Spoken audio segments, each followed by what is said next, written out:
Shocked and alarmed, I awoke to horrible screaming. Some maniac was screaming a death metal song. Awakening to clock radio? Nice. 150 decibels? Temporarily deaf, I descended our home's oscillating stairwell, past my plaque engraved, Jesus loves you, everyone else thinks you're an asshole, cursing both my negligence and technology antithetical to supposedly transcendent innovations. Since you've joined me through the looking glass, welcome to the future. Not the remote future, with human lobsters dancing erratically from global warming's intense heat. For now, society's gambling mentality culminates in worshipping the Jezebel Lady Luck, while delusional assumptions of grandiosity result in 30 billion contradictory full lordships doomed to ultimate extinction. Everything else is backwards too. Advanced society vomited out a simmering anti-trefoil, 3 deadly, although very colorful frogs. A morbid blue frog of philosophical insensibility, sickly yellow frog of extreme politics and bureaucracy, an inflamed red frog of male-female incompatibility.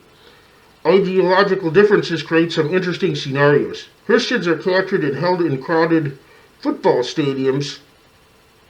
Each Christian is told that a tiger will enter and kill them. They will die a martyr.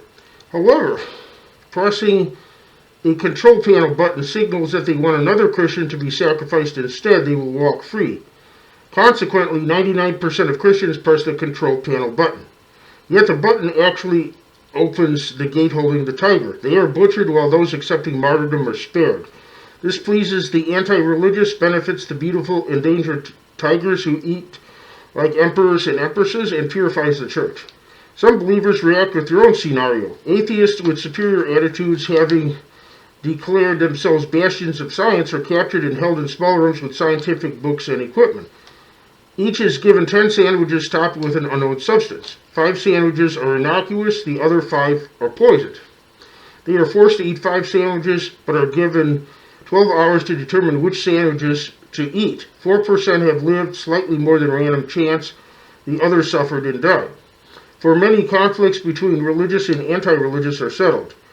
Now many embrace flummery, which philosophy epitomizes ecumenism and extreme compromise. Flammarians spend their lives studying the book of Stultiloquescence, a 5 million word computer accessible composition.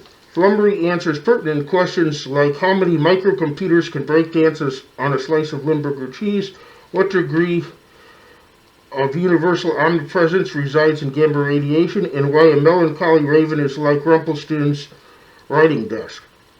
Besides never contradicting anyone's belief, Flammarians never assemble, so nobody is bothered with meeting anybody else. Members are initiated at special public booths, photographed doing a hand salute, and their profile downloaded to headquarters. Those who attempt to quit flummery are taken to psychiatrists and zapped into compliance. Those who resist electric shock persuasion are lobotomized. Extremists dominate our world. Huge governments owning every parcel of ground, business, vehicle, and all equipment tax everyone 90%. Keep half and redistribute the rest through welfare and government-owned public establishments. With no benefit differential between hard workers and non-workers, the resultant laziness prevents productivity. However, governments that permit unrestricted freedom essentially allow vampires to drain their citizens. Doctors charge a year's salary just for the appointment. And with major water sources heavily contaminated, having purified water requires a painstaking process. Therefore, seawater makes up most water consumption, making people constantly sick. Worse yet, overpopulation and destruction of arable land and algae-laden seawater made pure oxygen more expensive than gold. Inside special areas, oxygen tanks are sealed within tubular boardwalks and reserved for privileged connoisseurs. Others breathe filth. Ironically, these seemingly contradictory empires surreptitiously foment a one-world government. A superabundance of lawyers supposedly tackle society's catastrophic problems. However, most lawyers come from the law firm monopoly Dewey, Cheatham, and Howe. Clients never benefit. Dewey, Cheatham, and Howe become increasingly rich. Many men traitorously sell their semen to female breeders. These sperm donors must have excessive criminal records and fail basic intelligence tests.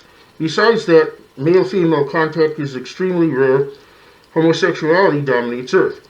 Besides disaffiliation with the opposite sex, an innovator who masterminded bionics sold out to feminist organizations, making most women physically dominant. The oppressed are denied access to weapons, including kitchen utensils, to avoid potential uprisings. Contrary-wise, government oppressors are heavily armed. With men constantly brutalized, another innovator developed holographic technology so men, upon detecting women, can activate imitation feminine personae indistinguishable from natural females. My de rigueur persona became Alice. Previous experimentation with holograms on both sexes harnessed people's minds to project accurate images of their true selves. Theoretically, if people saw that everyone else was basically the same, we'd have peace and harmony. However, the plan was scrapped after most images portrayed a giant mouth and no ears. Stay tuned for part 2.